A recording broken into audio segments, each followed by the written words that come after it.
livro de Atos, capítulo 9, e a gente vai perceber essa soberania de Deus de uma forma muito clara na vida de alguém. É muito possível que você conheça alguém, e quando eu começar a falar aqui algumas características, você diga, eu conheço alguém assim. Alguém que na sua mente, na sua perspectiva, no seu julgamento, não tem jeito. Alguém que não tenha condições ou possibilidade de salvação. Alguém que a gente pode perder a esperança, porque não tem como, é pecado demais envolvido. Mas é possível também que você pense que não tem jeito para você mesmo, ou para a sua própria história, ou para a sua própria vida. E o texto que Lucas vai narrar para a gente hoje é um texto que eu espero que possa radicalmente mudar essa perspectiva na nossa mente. Eu vou ler aqui os versículos de 1 a 30 do livro de Atos, capítulo 9. Então, Atos, capítulo 9, versículos de 1 a 30. Eu queria que você prestasse atenção na leitura e depois a gente vai pedir a orientação do Senhor para que Ele fale conosco. Saulo, respirando ainda ameaças e morte contra os discípulos do Senhor, dirigiu-se ao sumo sacerdote e pediu-lhe cartas para as sinagogas de Damasco, a fim de que, caso achasse alguns que eram do caminho, assim homens como mulheres, os levasse presos para Jerusalém. Seguindo ele estrada fora, ao aproximar-se de Damasco, subitamente uma luz do céu brilhou ao seu redor, e caindo por terra, ouviu uma voz que lhe dizia: Saulo, Saulo, por que me persegues? Ele perguntou: quem és tu, Senhor? E a resposta foi: eu sou Jesus, a quem tu persegues. Mas levanta-te e entra na cidade, onde te dirão o que te convém fazer. Os seus companheiros de viagem pararam emudecidos, ouvindo a voz, não vendo contudo ninguém. Então se levantou Saulo da terra e, abrindo os olhos, nada podia ver. E guiando-o pela mão, levaram-no para Damasco. Esteve 3 dias sem ver, durante os quais nada comeu e nem bebeu. Ora, havia em Damasco um discípulo chamado Ananias. Disse-lhe o Senhor numa visão: Ananias, ao que respondeu: eis-me aqui, Senhor. Então o Senhor lhe ordenou: dispõe-te e vai à rua que se chama Direita, e à casa de Judas, e procura por Saulo, apelidado de Tarso, pois ele está orando. E viu entrar um homem chamado Ananias, e impor-lhe as mãos para que recuperasse a vista. Ananias, porém, respondeu: Senhor, de muitos eu tenho ouvido a respeito desse homem, quantos males tem feito aos teus santos em Jerusalém. E para aqui trouxe a autorização dos principais sacerdotes para prender a todos que invocam o teu nome. Mas o Senhor lhe disse: vai, porque este é para mim um instrumento escolhido para levar o meu nome perante os gentios, bem como perante os filhos de Israel. Pois eu lhe mostrarei o quanto lhe importa sofrer pelo meu nome. Eu vou ler até aqui e pedir a orientação do Senhor. A gente vai, na exposição, chegar até o versículo 30. Deus amado, mais uma vez nós te pedimos que o Senhor abençoe a pregação da tua palavra e que o desejo e a abertura do nosso coração seja para ouvir a tua voz, Senhor. Há muitas vozes no mundo, há muitos caminhos que podemos trilhar ou seguir, mas há apenas um que diz: eu sou o caminho, a verdade e a vida, e ninguém vem ao Pai senão por mim. Que nós trilhemos o caminho de Cristo, e que ao ouvir a tua palavra nessa manhã, o teu Espírito Santo, Senhor Deus, possa nos convencer do pecado, da justiça, do juízo, e nos fazer andar em novidade de vida. Pois eu te oro assim no nome precioso de Jesus. Amém. Então, parece que as crianças receberam aí algum material e talvez uma das coisas importantes das crianças entenderem, né, é que esse homem, Saulo, que já foi descrito aqui como alguém que o Senhor alcançou e converteu, era um homem assim como esse descrito no começo. Um homem que as pessoas olhavam para ele, a gente vai ver isso algumas vezes aqui, e diziam: esse não tem jeito. Esse não tem jeito. Vocês vão ver sobre Saulo, tanto agora quanto depois na escola dominical. Mas se você conhece pessoas assim, ou se você talvez se sinta alguém tão longe ou tão distante do Evangelho, da verdade, de uma vida piedosa e santa, que você diga, tudo que eu estou vivendo aqui é fachada, tudo que eu estou vivendo aqui é para mostrar aos outros que eu faço parte de uma igreja ou o que quer que seja. Eu quero que você preste muita atenção, porque a descrição que se faz de Saulo aqui talvez seja mais contundente e mais forte do que as descrições que você pode fazer acerca de si mesmo. Veja aí, versículos 1 e 2. Saulo respirando ainda ameaças de morte contra os discípulos do Senhor. Não era apenas uma vida pregressa, não era apenas uma vida de pecado, não era apenas uma vida de desleixo contra o que quer que seja. Era uma vida de um assassino. E que ele não apenas assassinava qualquer tipo de pessoa, mas de uma forma específica ele vivia para assassinar cristãos. Saulo seria hoje alguém que nós aqui temeríamos, porque o objetivo dele, se ele vivesse nas imediações de Orlando, seria vir até aqui e, não importam homens ou mulheres, sair arrastando pelo cabelo, bater até ele conseguir bater, esbofetear até ele conseguir esbofetear, e aqueles que eles conseguissem, como ele fez com Estevão, matar. Essa era a história de Saulo. O texto continua. Ele foi ao sumo sacerdote e lhe pediu cartas para as sinagogas de Damasco, a fim de que, caso achasse alguns que eram do caminho, esses somos nós, assim homens como mulheres, os levasse presos para Jerusalém. Ninguém sabe o que é que ele iria fazer em Jerusalém, mas Saulo já tinha sido apresentado antes, no capítulo 7, versículo 58, não é? Na morte de Estevão, ele foi o mandante daquela morte, lançando fora da cidade, o apedrejaram, e as testemunhas deixaram suas vestes aos pés de um jovem chamado Saulo, e apedrejaram Estevão. Capítulo 8, versículo 1. E Saulo consentia na sua morte. Ele não apenas consentia, ele foi o mandante daquela morte. Ainda no capítulo 8, versículo 3, Saulo, porém, assolava a igreja, entrando pelas casas, arrastando homens e mulheres, encerrava-os no cárcere. Que história pregressa! Que vida desgraçada! Que vida sem graça! Uma vida em que a gente, de fato, pode olhar e dizer, não pode ter esperança para alguém assim. É claro que Saulo, ele tinha do lado dele o fato dele fazer essas coisas por zelo, tá? A gente, quando olha Saulo, a gente só pensa assim, rapaz, isso era maldade pura no coração. Era. Mas ele pensava que ele estava certo. Ele fazia isso porque ele, de fato, acreditava que os do caminho, que os cristãos, estavam indo contra o Deus de Israel. Sendo cheio de si, cheio de arrogância, cheio de ódio no coração contra os cristãos, abre para nós uma perspectiva, tá? A primeira aplicação aqui é que a gente possa entender que muito possivelmente a gente pode estar errado em alguma coisa que a gente acredita que está certo. Isso faz parte da história do ser humano, né? Quando nós achamos algo demais a nosso respeito, um texto como esse vem nos ensinar que a gente pode estar errado, como Saulo estava errado aqui, naquilo que ele fazia. E aí chega o capítulo 9, que traz para a gente tanto esperança para o pior pecador, e eu espero que a gente possa compreender essa mensagem aqui nessa manhã, como também temor e humildade quando a gente se acha melhor do que os outros. Quando a gente se acha zeloso demais e sempre certo nas nossas opiniões e naquilo que a gente faz.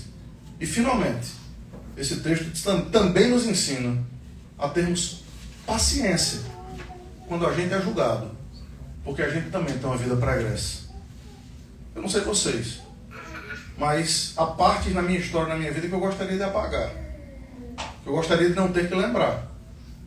Entretanto, não apenas a esperança do Evangelho cobre essas coisas, como nos ensina que essas coisas têm consequências.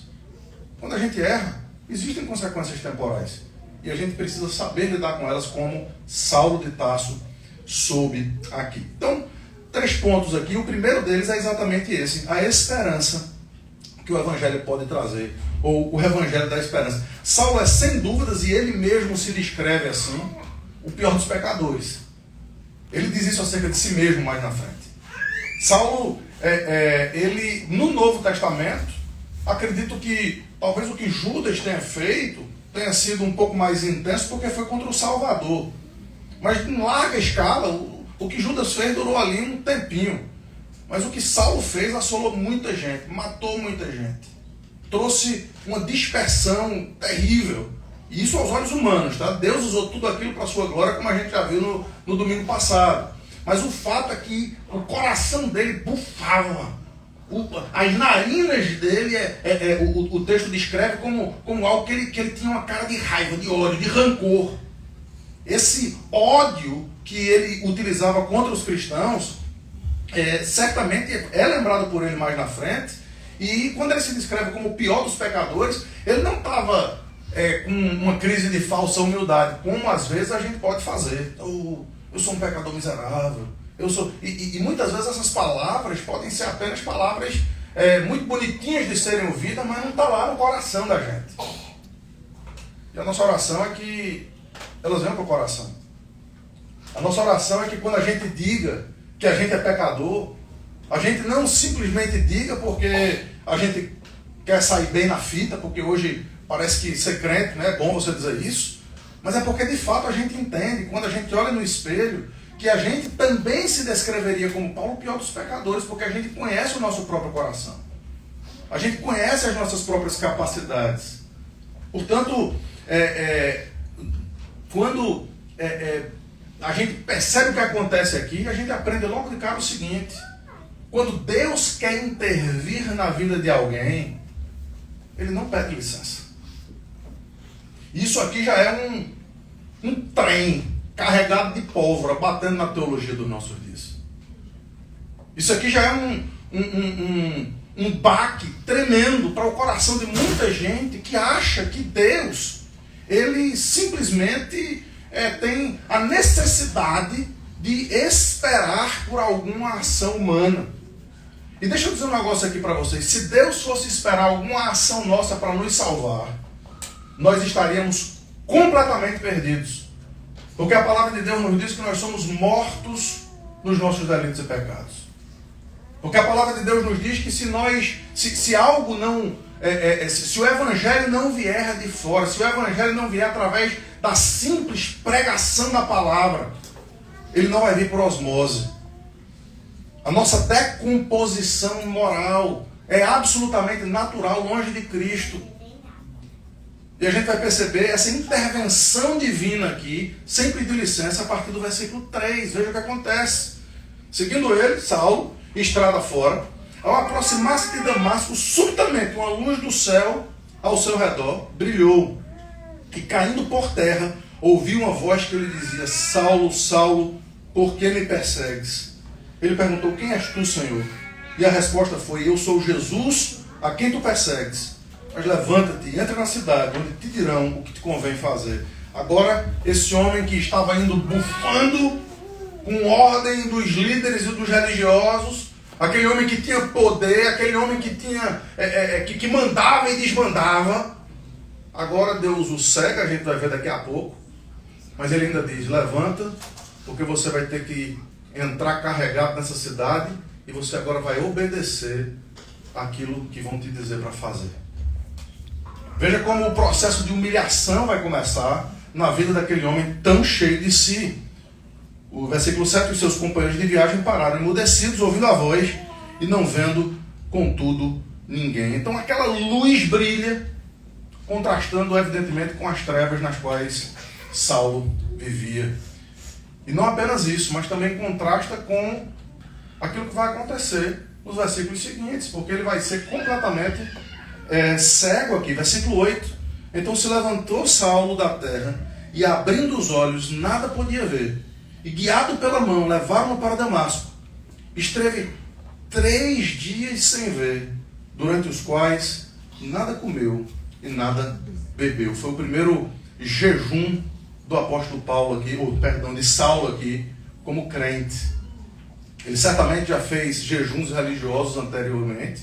Ele era um fariseu. A gente vai na escola dominical hoje a gente vai tratar um pouco sobre jejum. Muita gente tem dúvidas sobre isso, e é um assunto urgente, importante. Eu queria que você compreendesse. Esse texto certamente será usado também, mas o fato é que no momento de maior tensão, no momento de maior apreensão na vida de Saulo ali, ele resolveu fazer talvez o primeiro jejum que de fato, de verdade, teve algum sentido, não meramente religioso, mas real, com uma conexão com Deus.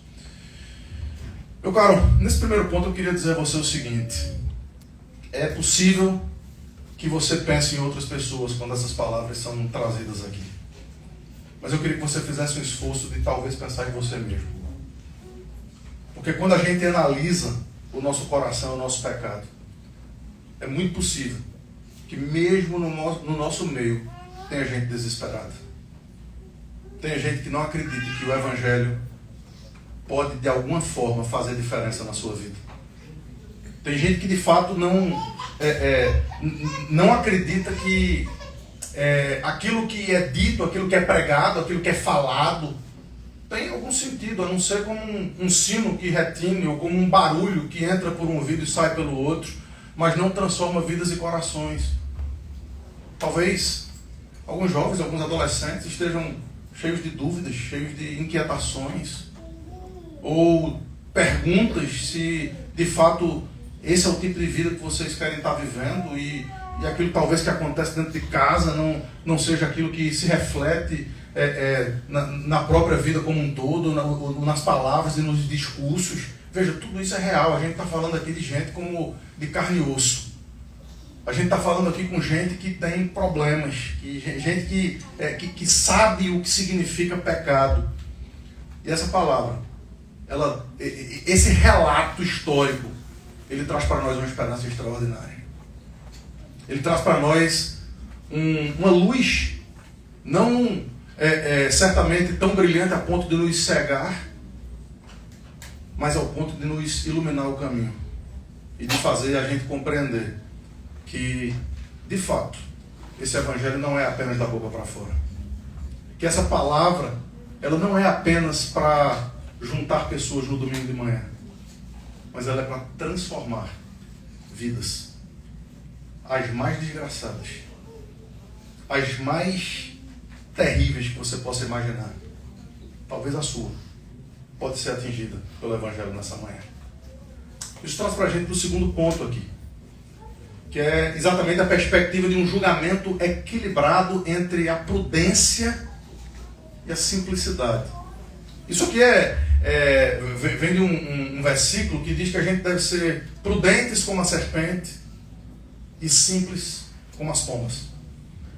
É impressionante como a tensão entre o julgamento temerário e a ingenuidade pode fazer parte do nosso dia a dia. A gente vê alguém fazendo alguma coisa, ou a gente ouve alguma coisa sobre alguém, e a gente tem essas duas tendências. Ou a gente julga temerariamente, a gente diz: isso aí não tem jeito, acabou. O que ele fez, ou o que ela fez, foi ir longe demais. Ou a gente é ingênuo, no sentido de não fazer absolutamente nada, deixa como é que está para ver como é que fica, né? Deixa para lá, deixa a vida me levar, como se o tempo, o acaso fosse resolver alguma coisa sem que haja uma solução, uma intervenção, sem que algo precise ser feito. E a gente precisa entender que a gente não pode ir nem para um extremo nem para o outro. A gente precisa diagnosticar problemas, julgar, nós somos chamados para isso. Mas ao mesmo tempo esse julgamento não deve ser temerário, ele deve ser gracioso. A misericórdia triunfa sobre o juízo. Portanto, o nosso julgamento ele deve ser misericordioso, porque antes de julgarmos os outros, a gente tem um espelho que a gente precisa tratar.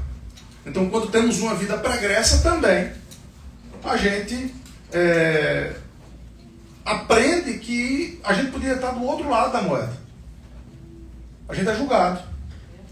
Mas muitas vezes a gente é julgado e condenado e e perseguido, quando a gente mesmo deu motivos para isso. A gente sofre consequências dos nossos próprios pecados e a gente acha que o Evangelho ele tem por obrigação de resolver todos os nossos problemas temporais, sem que a gente, de fato, enfrente, olho no olho, cada um dos nossos problemas. O nosso pecado precisa ser tratado como pecado. Gente, deixa eu dizer um negócio para vocês. Talvez isso seja a maior loucura que vocês estejam vendo. Porque isso falar sobre pecado e sobre consequência de pecado, isso tem sido perigoso nos nossos dias.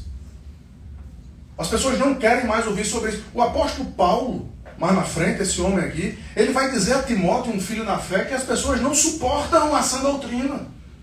Elas preferem se cercar de mestres que coçam os seus ouvidos, porque eles se recusam a dar ouvidos à verdade. E eu peço a Deus, em nome de Jesus, que esse não seja o seu caso. Que esse não seja o seu caso, que você esteja aqui de fato com o coração aberto, para talvez receber o dedo no olho, o dedo na ferida. Porque o nosso objetivo aqui é, em primeiro lugar, a glória de Deus. Mas em segundo lugar, é que você tenha uma vida transformada por Ele.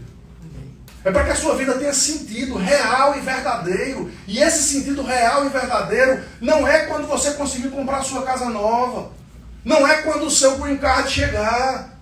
Não é quando você conseguir trocar de carro. Não é quando você conseguir resolver todos os seus problemas amorosos. Não é quando a paz na sua casa for resolvida. Mas é quando você de fato e de verdade entender, não apenas intelectualmente, mas de coração, que você foi perdoado por Jesus. Que você está andando em novidade de vida.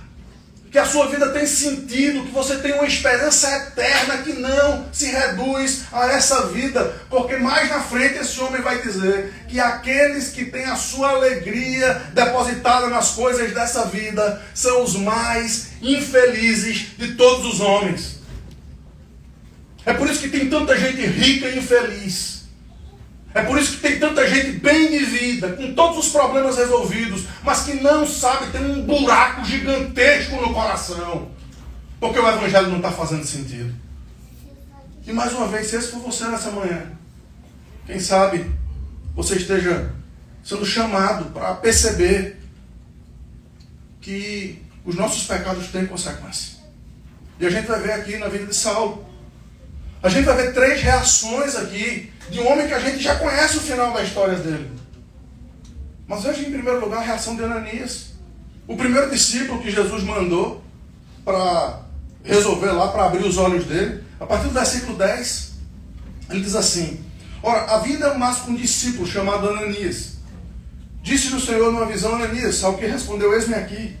Então o Senhor lhe ordenou: vai à rua chamada direita, na casa de Judas, procura Saulo de Tarso, pois ele está orando.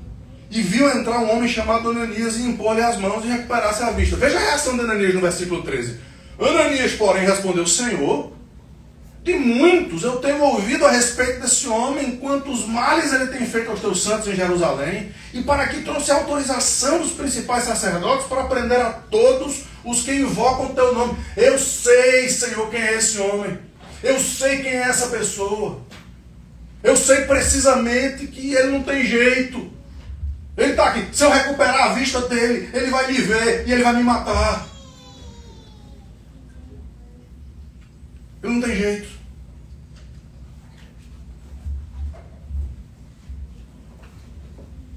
Eu conheço alguém que, aos seus 18 anos de idade, teve uma reunião de família dos outros irmãos, pedindo ao pai e à mãe que mandassem esse filho para o mais longe possível, porque ninguém aguentava esse homem, porque ninguém aguentava esse menino. Mas eu conheço alguém que, tendo essa história de vida, foi transformado pelo Espírito Santo do Senhor. Não era apenas Ananias que falava isso. O espanto era geral. Veja aí no versículo 21. Ora, todos que o ouviam estavam atônitos e diziam: não é esse o que exterminava em Jerusalém os que invocavam o nome de Jesus, e para aqui veio precisamente com o fim de levar amarrados os principais aos principais sacerdotes? Todo mundo sabia quem era esse cara. Era geral. Todo mundo podia apontar para ele dizendo: ó, esse aí de fato não tem jeito. Aí você pode pensar assim: não, isso é coisa do geral. Ananias não era lá um cara grande, não. Então, vamos ver em terceiro lugar que até gente grande pode errar nesse sentido. Veja aí, no versículo 26. Tendo chegado a Jerusalém, procurou juntar-se aos discípulos, aos apóstolos do Senhor. Todos, porém, o temiam, não acreditando que ele fosse discípulo. Preste atenção nisso aqui. Os apóstolos olharam para ele e disseram: esse não. A gente não acredita que ele pode ser discípulo. A gente conhece quem ele é. Meu caro, seja qual for a sua história, seja qual for a sua vida pregressa, tenha você feito coisas que aos olhos humanos são as mais terríveis possíveis, há esperança para você. Há esperança para gente como eu e como vocês. E aqui a gente aprende duas coisas preciosas aqui. A primeira é precisamente essa: a julgar as coisas com equilíbrio. É possível que pessoas sejam transformadas. Enquanto há vida, há esperança. É possível que gente que você olhe e diga: não tem jeito, tenha jeito, porque não é você que decide. Porque a justiça e o julgamento não é seu. A gente vai voltar a esse ponto. Agora, quando a gente vai entrar no terceiro, porque a gente também precisa aceitar a desconfiança de outros quando a gente tem um passado pregresso. A gente precisa aceitar.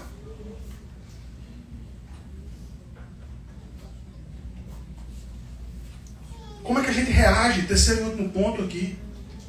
Como é que a gente reage ao julgamento e às adversidades?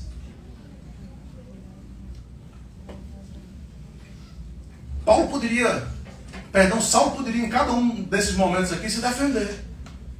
Ele dizer: ó, deixa eu explicar, eu mudei. Deixa eu dizer um negócio aqui, foi o Senhor que me chamou.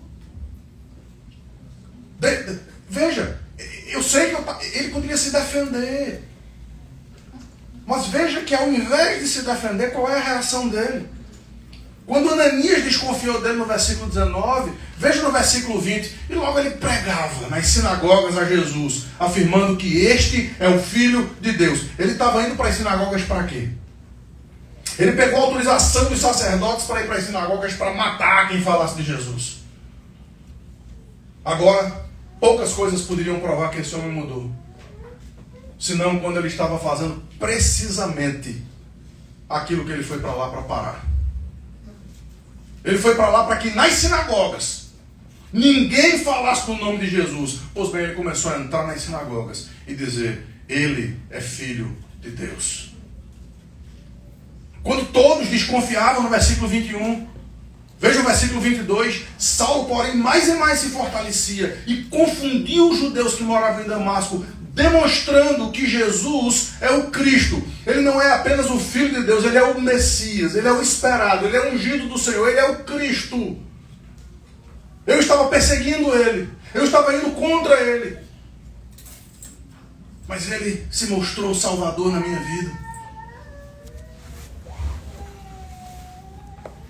E quando os apóstolos desconfiavam, até o versículo 27, no versículo 28, estava com eles em Jerusalém, entrando e saindo, pregando ousadamente em o nome do Senhor. A melhor defesa é a pregação do Evangelho. As armas da nossa milícia não são carnais, mas elas são poderosas em Deus para destruir fortalezas, anulando nossos sofismas e tudo aquilo que se levanta contra a verdade do Senhor Jesus. Se você quer provar que você é uma pessoa diferente, se você quer demonstrar que talvez as acusações que façam contra você não são reais, ao invés de se defender, viva o Evangelho, pregue o Evangelho. Obedeça às Escrituras, faça o que a palavra de Deus diz para você fazer. Queridos, é impressionante como, mesmo depois de convertido, muita gente ainda é ensimesmada, ainda vive para si mesmo, para se autodefender, para se achar o centro das coisas, o dono de todas as opiniões, aquele que sabe tudo e que resolve tudo e que ninguém mais sabe nada. Queridos, dessa forma nós não vamos viver o Evangelho, porque aquele que julga saber alguma coisa não sabe como convém saber. É por isso que nesse terceiro ponto aqui, a gente traz a humildade que o Evangelho deve trazer para a gente. Na verdade, humilhação, porque foi esse o exemplo do Salvador, não é verdade?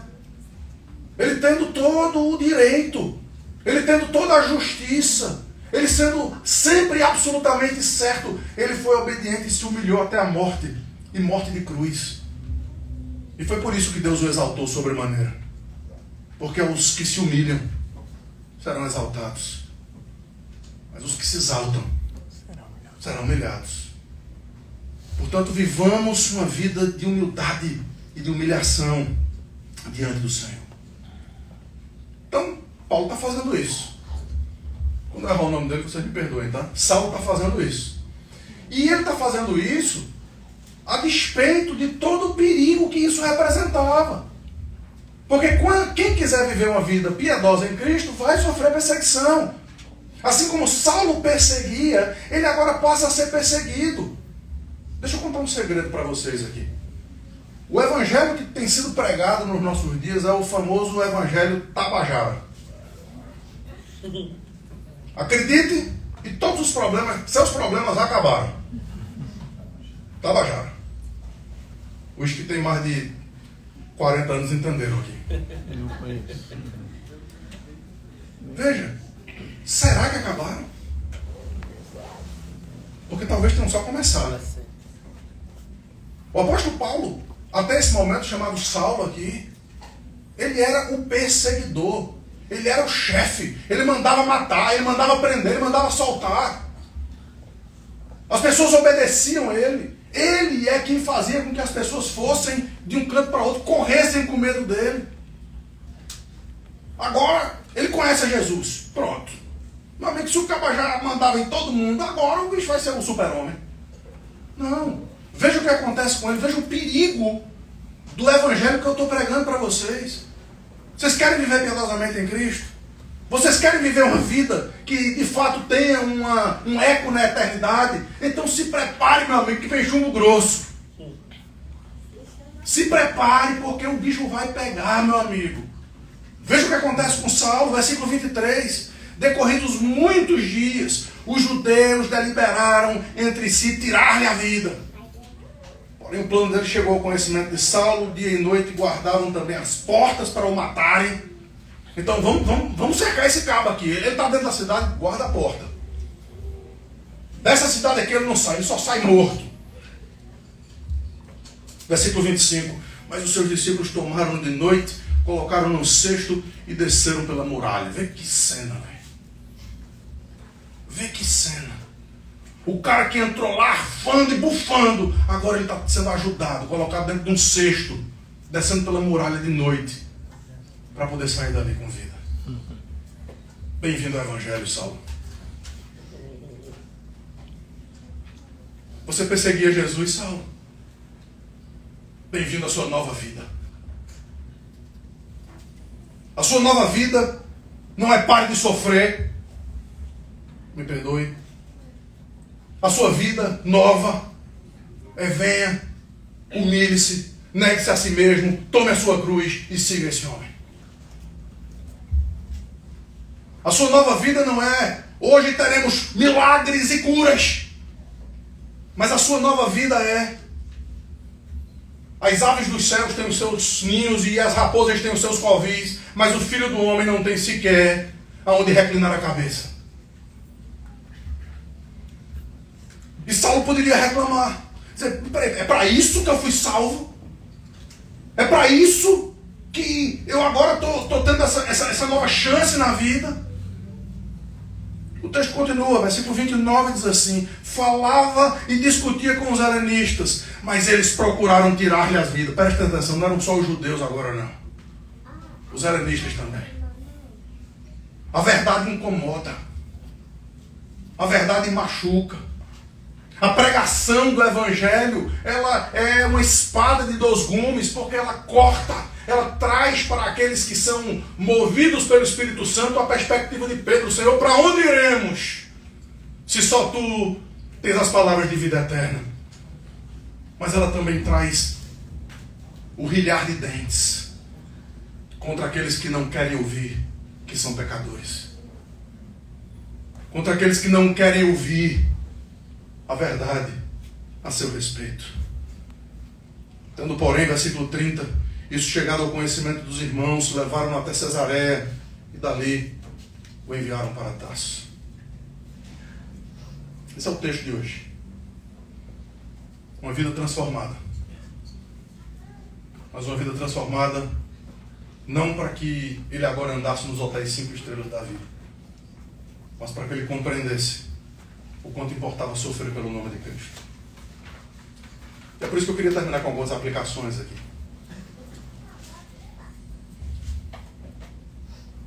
O que dizem a seu respeito? Qual é a opinião das pessoas acerca de você? Qual é a sua opinião a seu respeito em relação ao Evangelho? A gente viu o que diziam acerca de Saulo, mas agora a gente vai ouvir de quem importa, de quem interessa.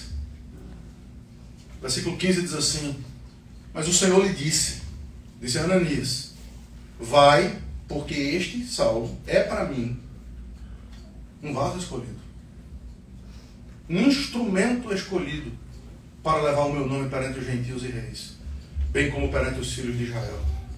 Pois eu lhe mostrarei o quanto importa sofrer pelo meu nome. Quem é você? Eu lembro de uma pregação de Ronaldo Lidório, quando ele contou uma história de um... Se eu já contei aqui uma vez, me perdoe, mas tem gente nova. Ele contou a história de um homem que foi até um museu de arte moderna. Ele foi a um museu de arte moderna. E ele, como qualquer pessoa de bom senso, olha aquilo e não entende nada, né? A arte moderna é uma coisa que não dá para entender. Mas ele viu um quadro específico que era um canva branco e 2 listas pretas. Esse era o quadro. E ele percebeu que diante daquele quadro tinha aglomerações, uma pequena multidão que olhava e dizia: interessante. E uma pessoa falando sobre aquele quadro. E ele disse: que danada pessoa tem tanto para falar de um quadro desse, um negócio branco e 2 listas pretas. Aí quando todo mundo foi embora, antes do próximo grupo vir, ele chegou junto. Ele disse: meu amigo, que quadro é esse? Aí o cara começou: meu amigo, esse quadro aqui, escute, sabe que você não consegue ver os rios? Ó o brilho do sol, as cachoeiras e os pássaros, e o cara começou a descrever uma cena linda, e o quadro estava ali. Eu disse: meu amigo, como é que você vê tudo isso aqui? Como é que você consegue enxergar tudo isso nesse quadro? E o cara disse: porque foi eu que pintei. Eu sei o significado desse quadro. E a aplicação é que talvez a nossa vida possa parecer aos nossos olhos ou aos olhos de alguém como um canva branco, com 2 listas pretas. Que as pessoas vão olhar e vão dizer: o que essa pessoa tem para oferecer?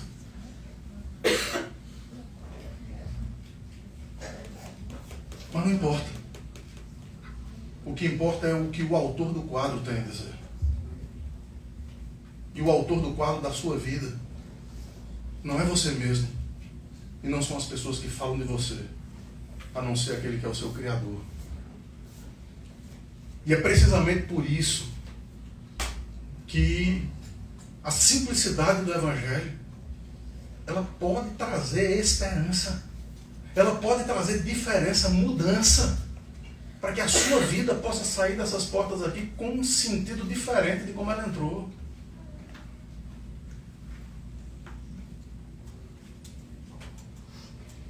Segundo lugar, às vezes a gente é exposto a erros de julgamento. Ananias foi. Ananias julgou errado. Ananias, ele disse, Senhor, não, esse homem não. O Senhor disse, sim, o Senhor provou por A mais B, ele importa que ele sofra pelo meu nome. Ele é para mim um vaso escolhido. E a melhor coisa, queridos, quando a gente erra no nosso julgamento é reconhecer e obedecer. Mas a gente vive numa sociedade tão orgulhosa que as pessoas não querem reconhecer os seus erros. E não querem obedecer a palavra. Veja aí, o versículo 17. Então Ananias foi e entrando na casa impôs sobre ele as mãos, dizendo, Saulo, preste atenção nessa palavrinha aí. Se você está com a Bíblia aberta, veja aí no versículo 17. Ananias impõe a mão sobre eles e diz, Saulo, irmão, que coisa extraordinária. Aquele homem que 3 dias atrás estava bufando e vindo para matar Ananias. Ananias não apenas acreditou na sua conversão, depois de ter errado no julgamento, mas ele disse, você é meu irmão. E é possível que pessoas que estão aqui sentadas nesses bancos tenham questões uns contra outros, por conta de vida pregressa, por conta de passado, e muitas vezes não sabem as lutas que têm sido vividas no dia a dia. Não sabem as dificuldades que têm sido viver de uma forma que agrade a Deus, a despeito do mundo, muitas vezes, parecer conspirar contra essas pessoas. E enquanto a gente continua desprezando, às vezes tudo que essas pessoas precisam ouvir é uma palavra como essa de Ananias para Saulo. É um abraço. Você é meu irmão. E a gente vai caminhar junto para a glória do Senhor.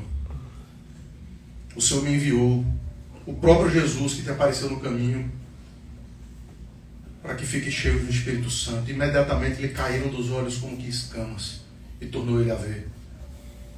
Ele depois se levantou e foi batizado. E depois de ter se alimentado, sentiu-se fortalecido. Então permaneceu em Damasco alguns dias com os discípulos. Que transformação. Uma mão amiga, alguém que julgou errado, chega lá, abraça e diz, a gente vai caminhar diferente a partir de agora. Reconhecer os erros é uma glória extraordinária, porque possibilita a mudança.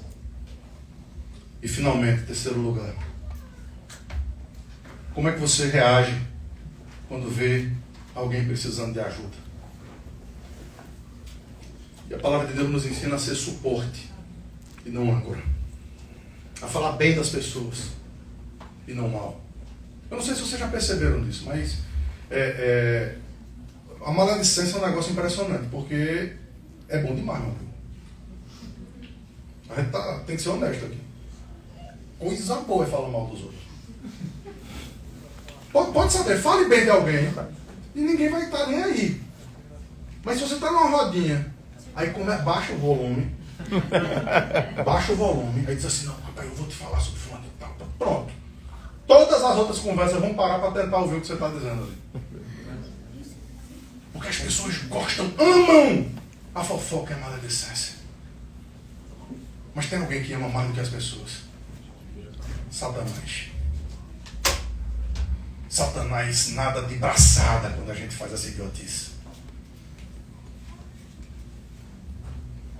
E aqui nessa história aparece um homem que faz diferente de Ananias, que faz diferente das multidões e que faz diferente dos próprios apóstolos. Veja aí, no versículo 27. Mas Barnabé, tomando-o consigo, levou-o aos apóstolos, contou-lhes como ele vira o Senhor no caminho, e que este lhe falara, e como em Damasco pregava ousadamente a Jesus. Barnabé foi no caminho oposto. Barnabé disse, meu filho, estão falando mal de você, vem para cá. Eu vou levar você para uns cabas que eu conheço ali. Bom, esses cabas que ele conhecia não receberam ele bem, mas Barnabé ficou do lado dele. E foi um companheiraço. Um companheiraço nas primeiras jornadas missionárias do apóstolo Paulo.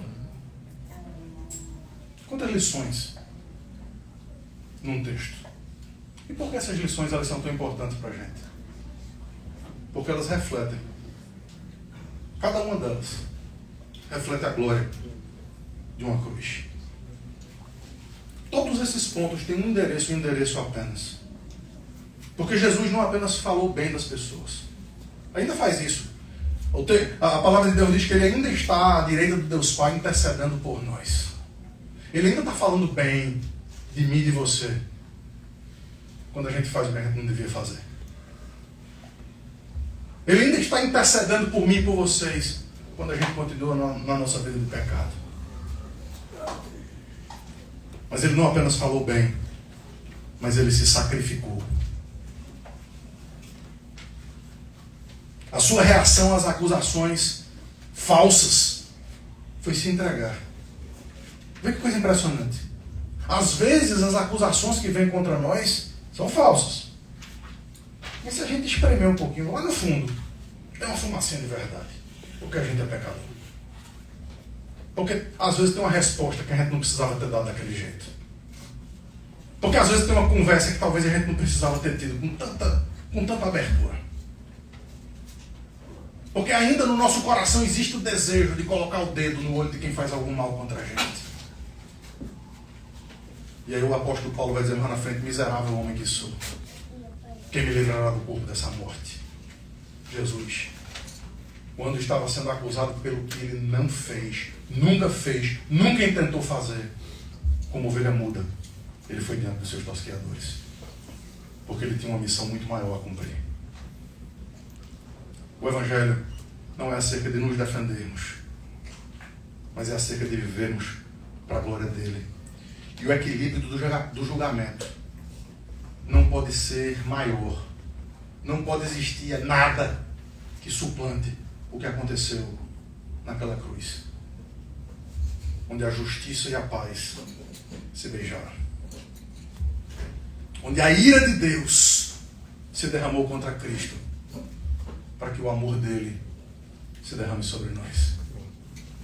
Onde a fúria infinita do Pai Todo-Poderoso veio contra o seu próprio Filho, despindo ele da sua glória e majestade, dando a ele a nossa roupa suja de pecado, para que nós pudéssemos ser vistos agora, aos olhos do Pai, com as roupas glorificadas de Cristo. Novidade de vida. Ele é o Evangelho da esperança. E muito embora agora Lucas esteja trazendo para nós o seu grande herói até o final do livro, que vai ser esse homem Saulo, ele não permite fazer isso sem que todos nós possamos entender que quem está por trás de tudo isso não é a grandiosidade de Saulo, não é a bondade de Barnabé, não é o poder miraculoso dos apóstolos, mas é o Senhor Jesus Cristo, que vive e reina e pode trazer nessa manhã cura para o seu coração. Pode trazer nessa manhã arrependimento para a sua vida.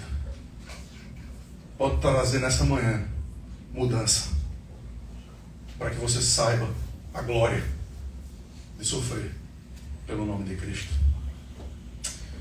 Vamos ainda nos preparando para participar da ceia do Senhor, orar.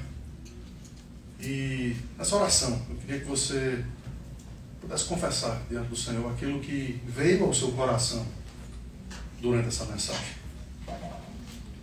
E se por acaso não tenham vindo os seus próprios pecados, já como participação ou já como preparação para participar da ceia do Senhor, que você possa pedir perdão a Deus por isso, para que Ele possa abrir para você não os pecados dos outros, mas os seus próprios, para que esse momento possa ter um sentido ainda maior na presença do Senhor. Senhor nosso Deus, nós te louvamos, porque não estamos aqui para ouvirmos nada além do Evangelho. E nós te agradecemos pela esperança gloriosa, Senhor. Pela esperança gloriosa que o teu Evangelho pode trazer para a vida de gente como a gente. Pecadora, indigna, mas alcançada de uma forma extraordinária pela tua graça. Ainda estamos batendo cabeça, ainda estamos fazendo besteira, ainda estamos falando o que não devíamos falar, ainda estamos, Senhor Deus, em tantas circunstâncias diferentes, agindo com o nosso próprio coração cheio de ira e de pecado. Mas nós te pedimos que o Senhor mande Barnabés na nossa vida. E te pedimos que a transformação trazida pelo Senhor seja real, seja fática e traga no final das contas a glória do nome do Senhor. E agora, em preparação para participarmos da ceia, Senhor Deus, nos faz entoar aquelas palavras de Isaías 53, lembrando que Cristo levou sobre si as nossas dores e as nossas enfermidades tomou sobre si. Aplica também essa música como parte da mensagem no nosso coração. É o que nós te pedimos no nome de Jesus. Amém. Pode ficar de pé para a gente